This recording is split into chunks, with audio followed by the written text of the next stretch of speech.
आइए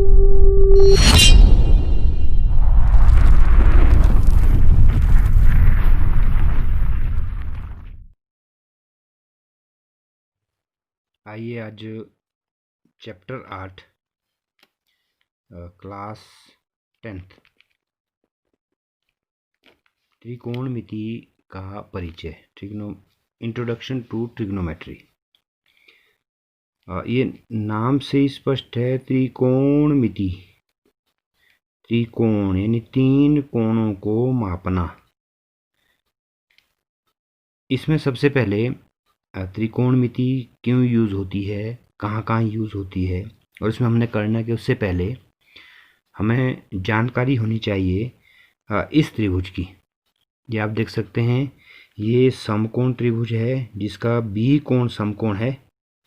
कोण बी जो है वो 90 डिग्री का है और यहाँ पर एक गुण लिखा है पाइथागोरस गुण, यानी पाइथागोरस प्रॉपर्टी। इसके अनुसार कर्ण का स्क्वायर बराबर है आधार का स्क्वायर प्लस लंब का स्क्वायर। तो ये पाइथागोरस गुण आपको आना चाहिए। बिना पाइथागोरस गुण के हम त्रिकोणमिति को नहीं पढ़ पाएंगे। और हमें इतना पता है कि पाइथागोरस जो गुण है, पाइथागोरस जो प्रॉपर्टी है, वो समकोण ट्रायंगल्स में ही लगती है। यानी जो ट्रायंगल राइट एंगल ट्रायंगल है 90 अंश वाली त्रिभुज, उसी में हम पाइथागोरस गुण का प्रयोग कर सकते हैं। तो इतना आप थोड़ा ध्यान रखें कि जो ट्रिग्नोमेट्री है, त्रिकोणमिति, इसके लिए समकोण त्रिभुज का होना ज़रूरी है। और समकोण त्रिभुज में हमने पिछली कक्षाओं पढ़ रखा है कि जो सबसे लंबी साइड होती है या लंब के परपेंडिकुलर के सामने वाली जो भुजा है, ऑपोजिट जो भुजा है, उसको हम बोलते हैं हाइपोटेन्यूज यानी कर्ण। और ये वाली भुजा आधार और ये लंब। इन दोनों में लंब और आधार कोई भी हो सकता है। अगर हम इसको लंब लेते हैं तो ये आधार होगा, ये आधार है तो ये लंब होगा, क्योंकि 90 अंश का कोण दोनों तरफ को बन रहा है। तो अगर मान लो ये वाली भुजा हमारे पास 3 सेंटीमीटर है सपोज, और यहाँ वाली भुजा हमारे पास 4 सेंटीमीटर है, और ये वाली हमने निकालनी हो, तो हम क्या करेंगे, कर्ण का स्क्वायर, यानी कर्ण है हमारे पास AC का स्क्वायर बराबर है आधार का स्क्वायर। आधार कितना है, 4 का स्क्वायर प्लस, और लंब कितना है, 3 का स्क्वायर बराबर है 4 AC का स्क्वायर। ब्रैकेट खोली हमने, 4 का स्क्वायर 4 चौके 16 प्लस 3 का स्क्वायर 3 तिये 9, यानी हमारे पास AC का स्क्वायर आ गया 25। और AC कितना आएगा, 25 का अंडर रूट यानी 5 सेंटीमीटर। तो AC आ गया हमारे पास 5 सेंटीमीटर। तो इस तरह से सबसे पहले तो आपको पाइथागोरस गुण लगाना आना चाहिए। बिना पाइथागोरस गुण के हम ट्रिग्नोमेट्री नहीं पढ़ पाएंगे। इसके साथ साथ क्योंकि त्रिकोणमिति तीनों कोणों का माप, और साथ में हमने इसमें भुजाओं का जो अनुपात है, रेशियो ऑफ साइड्स, उसके बारे में ज़्यादा पढ़ना है। यानी त्रिकोणमिति में हमने भुजाओं का अनुपात यानी रेशियो ऑफ साइड्स, इसके बारे में हमने ज़्यादा डिटेल में स्टडी करनी है। यानी आप मोटा मोटा ये आप जान लें कि हमने पूरे जो त्रिकोणमिति का जो चैप्टर है त्रिकोणमिति का, इस चैप्टर में हमने भुजाओं का अनुपात ही पढ़ना है। जैसे हम इस त्रिभुज की अगर बात करें, कभी हम इस त्रिभुज में AB बटा BC इन दो भुजाओं का अनुपात निकालेंगे, कभी BC और AC का, कभी BC और AC का अनुपात निकालेंगे, कभी AC और AB का, कभी AB और AC का अनुपात निकालेंगे। यानी इन 3 भुजाओं में से हमने दो भुजाओं के अनुपात वो निकालने हैं। तो वो जो अनुपात है उनको हम कुछ नाम देते हैं अनुपातों को, वो थोड़ा आप ध्यान में रखेंगे। हमने 6 अनुपात पढ़ने हैं। पहले हम 3 अनुपात पढ़ेंगे। एक इसको हम पढ़ते हैं साइन, SINE, इसको शॉर्ट में लिखते हैं SIN। ये थोड़ा आप याद रखें।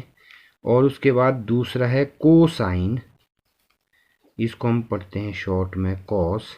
ये इसको हम अगर हिंदी में लिखूँ मैं साइन, ये कोसाइन,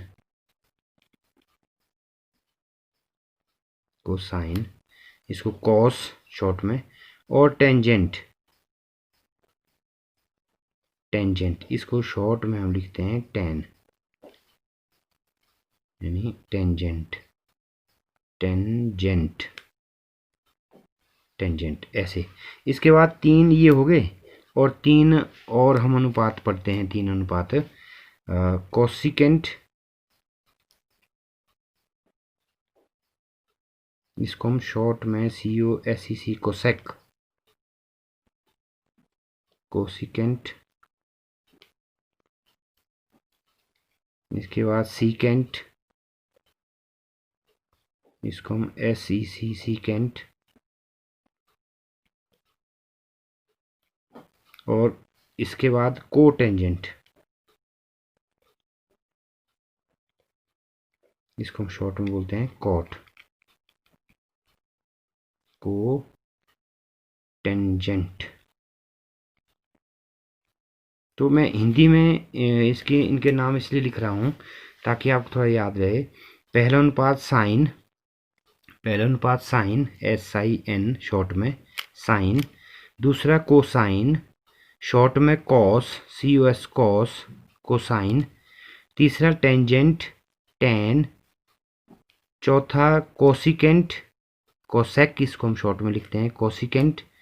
और सीकेंट पांचवा, सीकेंट। और छठा कॉन्टेंजेंट। ये पहला, ये दूसरा, ये तीसरा, चौथा, ये पांचवा। और कोटेंजेंट यानी कॉट, ये छठा। ये 6 जो अनुपात हैं ये हमने पढ़ने हैं, 6 रेशियोज। इन अनुपातों में हमने भुजाओं का ही अनुपात पढ़ना है, क्योंकि त्रिभुज है उसमें 3 भुजाएं हैं। कब किसका अनुपात किसके बराबर होगा, यानी साइन जो है वो अनुपात किस किस भुजाओं का होगा। क्या वो AB और AC का होगा, क्या वो BC और AC का होगा। तो इन भुजाओं का अनुपात हमने पढ़ना है। इसमें विशेष तौर से जो पहले वाले 3 अनुपात हैं, ये इन 3 अनुपातों को हमने थोड़ा ध्यान देना। अगर हमने 3 अनुपात ध्यान से पढ़ लिए तो बाकी के 3 इनके विपरीत चलते हैं, ये अपने आप हमें याद हो जाएंगे। तो अगले वीडियो में हम ये देखेंगे कि भाई साइन जो है वो अनुपात तो है, लेकिन किन किन भुजाओं का है, 3 भुजाओं में से किन 2 भुजाओं का अनुपात है, और कोसाइन भी और टेंजेंट भी और बाकी भी। तो अभी थोड़ा हमने इंट्रोडक्शन ट्रिग्नोमेट्री की हल्की सी की। अगले वीडियो में हम देखेंगे कि भाई ट्रिग्नोमेट्री किस काम आती है, और ये sine, cosine, tangent, cosecant, secant और कोटेंजेंट, ये इनका ये अनुपात जो है भुजाओं का कौन कौन सा अनुपात है, किन किन भुजाओं का अनुपात है। Thank you.